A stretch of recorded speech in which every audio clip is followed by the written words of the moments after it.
Hello, everyone. Welcome to the Newsbrowse News broadcast.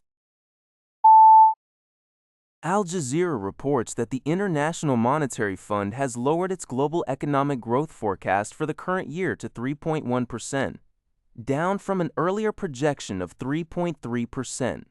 This revision is attributed to escalating tensions between the United States and Iran, which have led to increased energy and food costs worldwide. Iran's retaliatory closure of the Strait of Hormuz, a crucial choke point for global oil and gas supplies, and attacks on regional energy infrastructure have significantly impacted these costs. The IMF also raised its global inflation forecast to 4.4%, up 0.6 percentage points from January. Countries closest to the conflict, as well as commodity importing low-income and emerging market economies, are expected to bear the brunt of this economic slowdown. For instance, Iran's growth forecast was cut by 7.2 points, resulting in a 6.1% contraction, and Saudi Arabia's was reduced from 4.5% to 3.1%. Experts warn that continued disruptions in the Strait of Hormuz could further exacerbate inflationary pressures. Pakistani Prime Minister Shehbaz Sharif is set to visit Saudi Arabia and Turkey this week to advance a second round of peace talks between the United States and Iran. This diplomatic push by Sharif and other mediators comes during a fragile two-week ceasefire that has paused U.S. and Israeli strikes on Iran. Despite 21 hours of previous face-to-face talks in Islamabad ending without a definitive agreement, optimism for renewed negotiations is growing. U.S. President Donald Trump indicated in an interview that talks could resume in Pakistan within the next 2 days.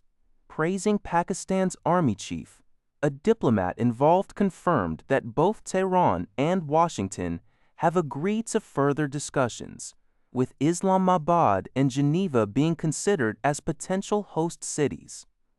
UN Secretary-General Antonio Guterres also expressed that it is highly probable that ceasefire talks will restart, emphasizing the need for sustained negotiations. Al Jazeera reports that lines of communication between the U.S. and Iran are now acknowledged as open, even as the U.S. military maintains a naval blockade of Iran's ports, initiated in response to Iran's actions in the Strait of Hormuz, which has impacted global oil prices.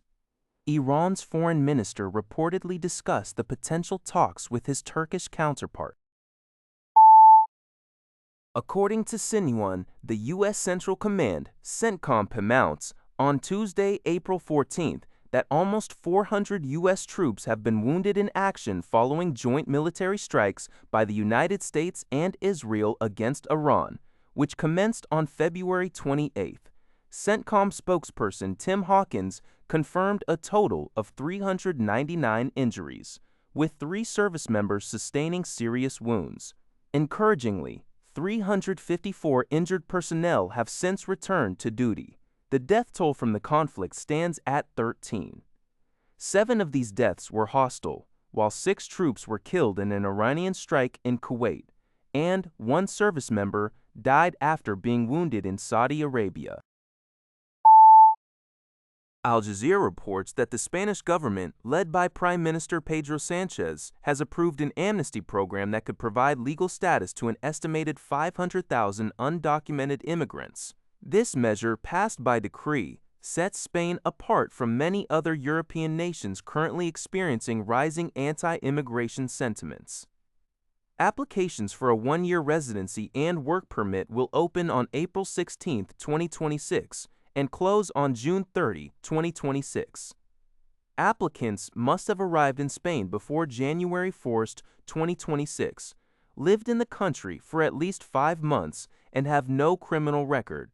Sanchez described the initiative as an act of justice and a necessity, citing the need for new workers to sustain Spain's aging society and its fast-growing economy.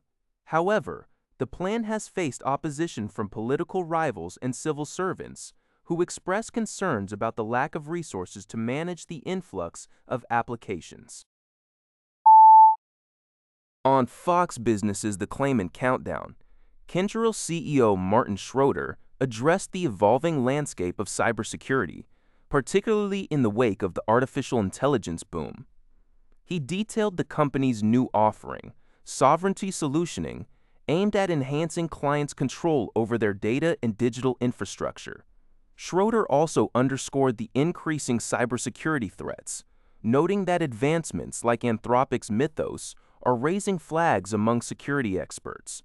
His discussion highlights the critical need for robust security measures as AI technologies continue to develop and become integrated into various business operations, emphasizing vigilance against emerging digital risks. That's all for this video. Thank you for watching. See you in the next video.